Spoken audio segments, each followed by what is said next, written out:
Fixed camera angles began falling out of mainstream favor in the 2000s as graphical fidelity increased, dual analog sticks became standardized, and developers started getting the hang of freeform camera systems. Some of the last major holdouts were action games, which still used fixed cameras to highlight the scale of their battles and ensure you could always keep track of your enemies. Around the turn of the millennium seems like a pivotal time for this transition, as many horror games began moving away from pre-rendered environments. An interesting showcase for these evolving sensibilities happened in 1999 when Blue Stinger was released for the Dreamcast by Climax Graphics, who would later be rebranded as Crazy Games. While it was a launch game for us in the States, it came out 6 months earlier in Japan, and you'll immediately notice a major difference between the camera systems of the two versions. While the original featured countless unique camera angles to frame your movement through its environments, they were all stripped from the game for international audiences. In its place, we're left with this camera that recenters itself behind your character's back every time you move. This was a mandate from Activision, who were publishing the game in the West. Perhaps they thought fixed cameras were too antiquated by then, which would be strange because this was long before most horror games traded them in for over-the-shoulder perspectives.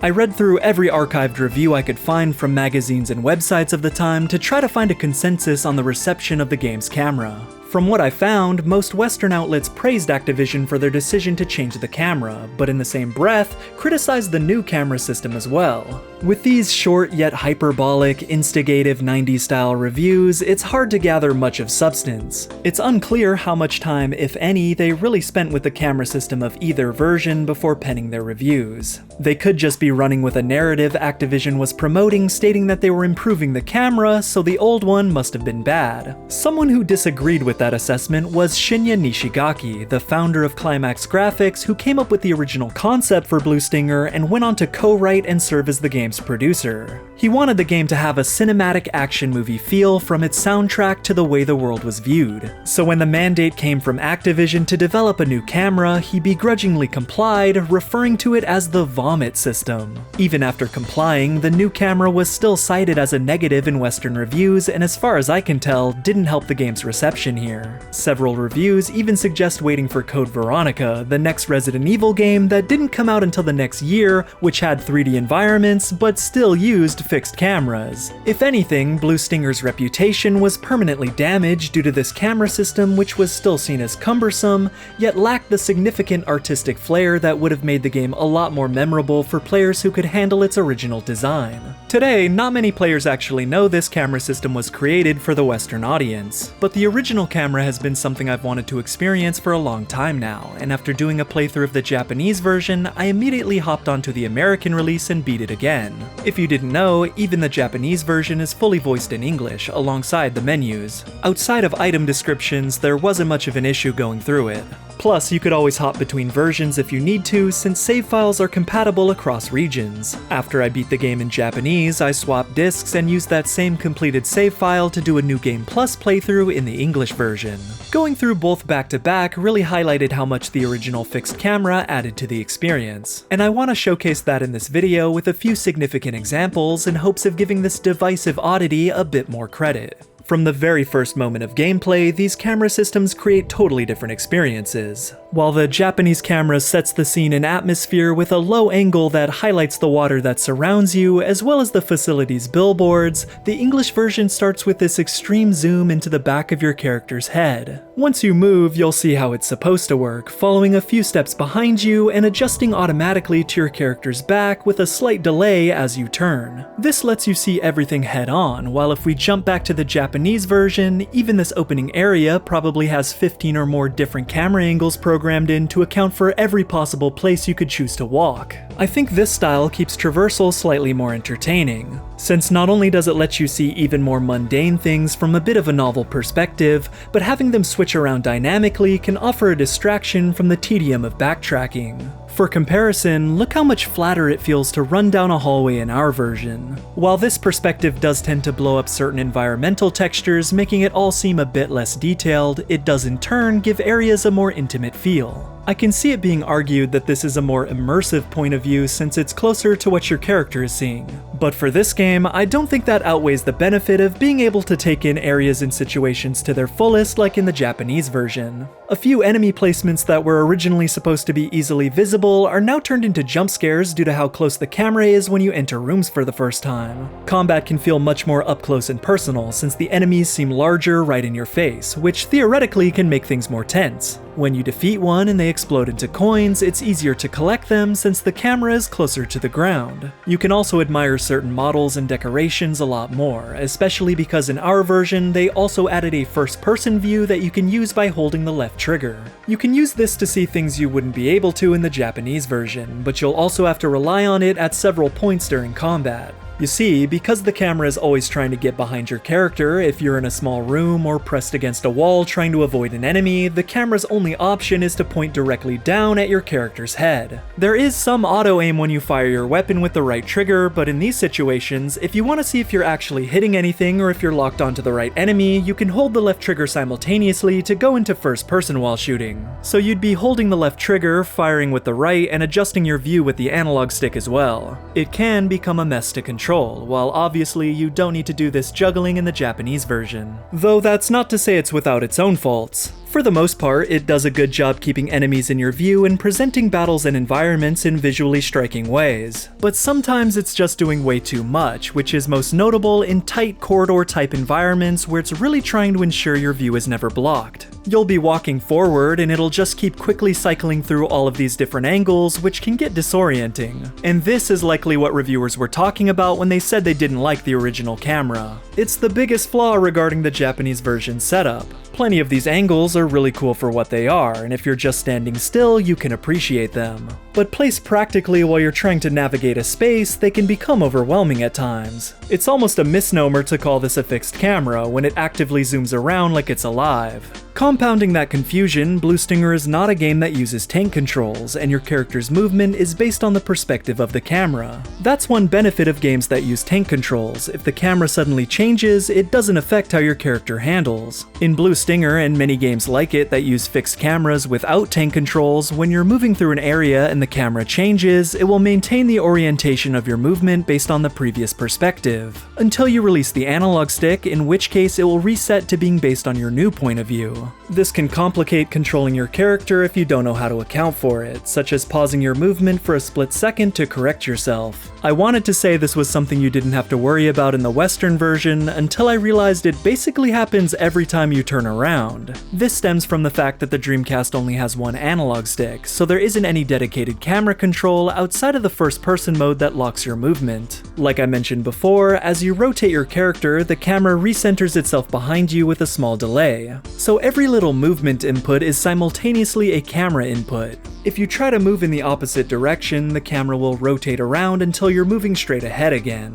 But I'm still holding down on the analog stick to continue moving forward, while left means right and vice versa. So even in our version, you'll need to turn around and pause for a moment to let it sort itself out before proceeding with normal controls. The fact that it's always adjusting to your back also makes it harder for me to line up my character to walk across narrow walkways, turning it into a game of overcorrecting until I finally get it right. So what if I just want to have my character point at the camera so I can take in their personality, watch their idle animations, or how they look when they eat health items? They put effort into these different animations, and some of the game's charm is definitely diminished by not being able to see their expressions outside of cutscenes. There's this alien spirit called Nephilim or Nephi who follows you around for a big chunk of the game. It's sort of fascinating to watch them orbit around the screen, lighting up the environment and your character. It feels like it's flexing the console's next-gen status. I bring this up because with how the camera is positioned in the English version, not only does it clip through level geometry a lot more, but Nephi flies around the screen at just the right distance to block your field of vision.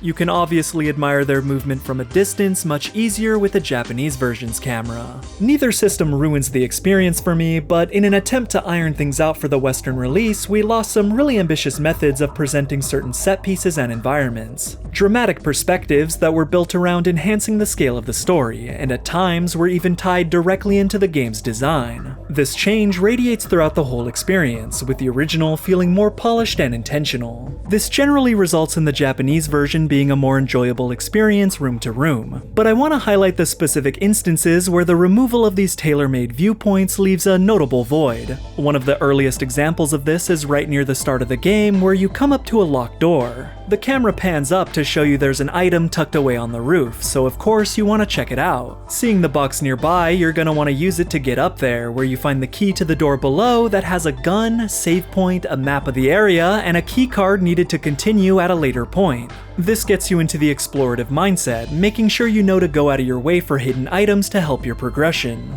In our version, you plainly walk up to the door, see it's locked, and you might just move on, needing to double back later after running into another locked door and not being able to progress. You might even be annoyed if you wandered around trying to find out how to proceed, only to realize it was up there the whole time. You can't see the item's glimmer from such a low angle unless you stand pretty far back. Of course, you can see the box and choose to move it even without a hint, but finding the items will likely be a surprise rather than the result of you intentionally trying to find out what they are. The fact that they went out of their way to show these items in the original makes our version feel so much less deliberate than intended. Shortly after, you cross this large bridge, and the camera zooms out to an insane degree to highlight the scope of the setting. It was when I played this part that I knew these camera angles were gonna make for a very different experience. While you're crossing, you're taking in the visuals, while for us Western players, we just continued trekking along as usual, making our way across this long bridge with the same flat angle and none of the spectacle. Until playing the game in Japanese, I never realized this supermarket sign had a destroyed letter, turning it into Hell Market, because it isn't emphasized in our version. It's sort of foreshadowing the monsters inside, but I really just think they thought it was funny. There's an optional boss frozen in the ice here, and to highlight its presence, the camera goes into the ice block and shows you running past it from the monster's perspective.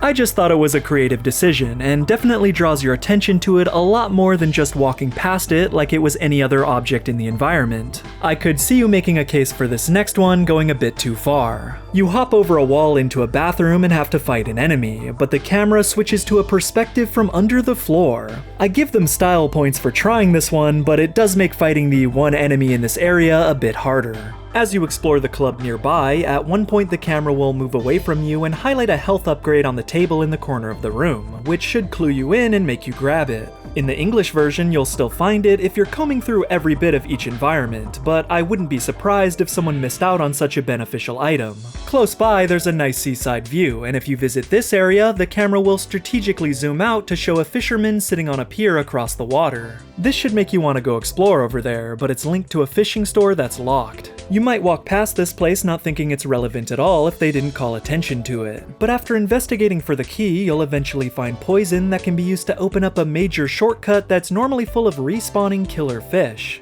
Later on in the game, you come across a giant chasm, and the camera looks straight down to show you how deep it goes. The cutscene that starts when you get there does a good job showcasing it in both versions, but there's a difference when you're actually playing from this view and you can fall off. This whole area around this fuel tank is presented with a very pulled back camera to showcase its size. The way you get across that chasm is by blowing the fuel tank sky high, and this might be the biggest downgrade brought on by the English version's camera. As the tank explodes, the camera goes to a view from the side, showing you running from the fire as it chases you, building up the tension until you dive from the top. With the standard angle of the Western camera, you just start running and have to imagine the fire chasing you.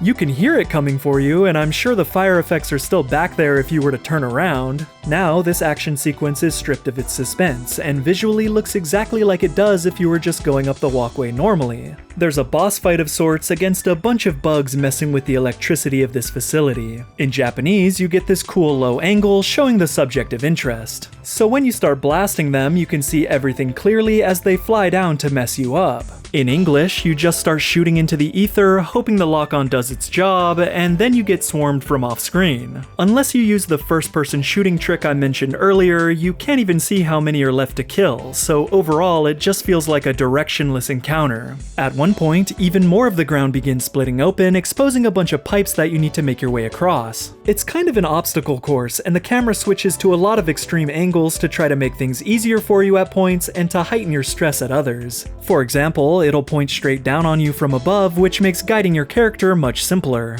But in another section, the camera will once again go below you and point up as you're crossing a pipe to make it feel more thrilling. If you maintain your direction across the pipe when the camera changes, you'll get across it without a problem. But if you get startled by the change in perspective and hesitate, it can be more difficult to navigate across with part of your character's body blocked by the pipe. This is one moment where the camera is probably doing too much, but it has stuck in my mind. I don't have much to say about this portion of the game in the Western version, except for the fact that the default view makes it a bit more difficult to actually drop down onto the pipes, since you're pointed forward instead of downward towards the pipe you're trying to descend to, and your body is partially blocking your view as well. You'll be using the first-person mode to compensate a lot more here. The last major camera change I can think of is at the end, when you reach your final objective. At the start of the game, an object falls from space and crashes into the heart of the installation. This moment is part of the title screen, and the whole game is a trek to get there from the furthest part of the island. So it's triumphant to finally get to this area and see it rendered in real time. The designers must have agreed, because they saved the most extreme camera choice for last. To showcase the crater and the monolithic tower you need to climb, which is branded with the name of the corporation that caused all of this,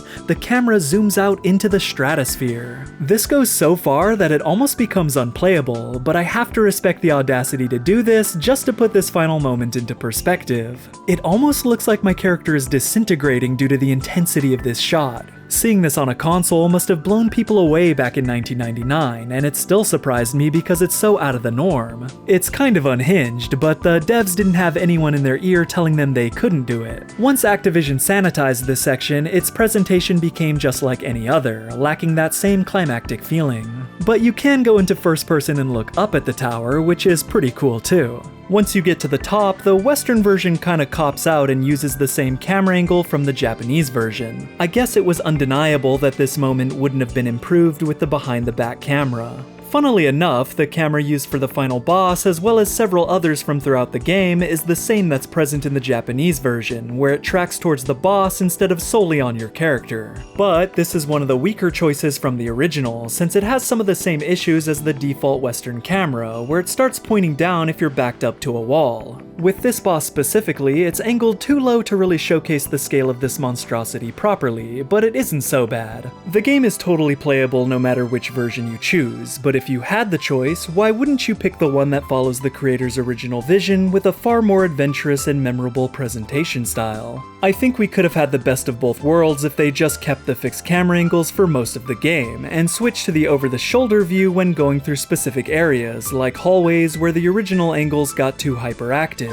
I'd even be happy if they simply ported everything from the Japanese version but added the first-person feature, because it's just a nice option to have. Blue Stinger was still a success, especially in the West, though I'd credit the port's timing as a launch title more than the design changes. Sega had asked Climax Graphics to make a sequel, but instead they went on to develop another original title in the form of the B-movie parody Illbleed, and take on the moniker of Crazy Games, as mentioned at the start of the video. This game responded to a lot of criticisms of Blue Stinger, for one, by removing lip movements from characters entirely after they were panned in Blue Stinger. The game also doesn't employ fixed cameras outside of combat, but has a first-person toggle and 4 different camera types that you can switch between on the fly: Auto-Follow 1 and 2 and Semi-Auto-Follow 1 and 2, with the Semi-Auto-Follow 2 option being more similar to the camera used in the Western version of Blue Stinger. I personally like to go with Auto-Follow 2 for the larger field of view, but also because I prefer the camera reflecting my inputs as I make them, not lagging behind.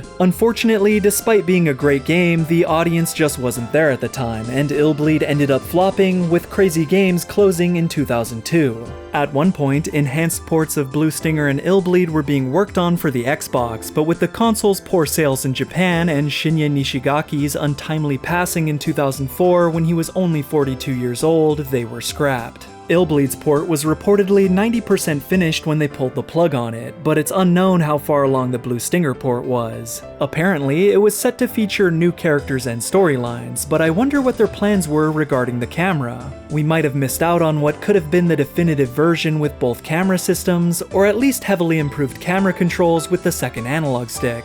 After Crazy Games shut down, its members went to work for Kavia, who you probably know for developing Drakengard and its spin-off Nier. There, I'm sure Nishigaki would have continued working on several more charming titles with quirky senses of humor if he wasn't taken far too young. But during his time, he and his company contributed to why we look back on the Dreamcast so fondly. And I can imagine you'd look even more fondly on Blue Stinger if you played it through the lens of its original vision.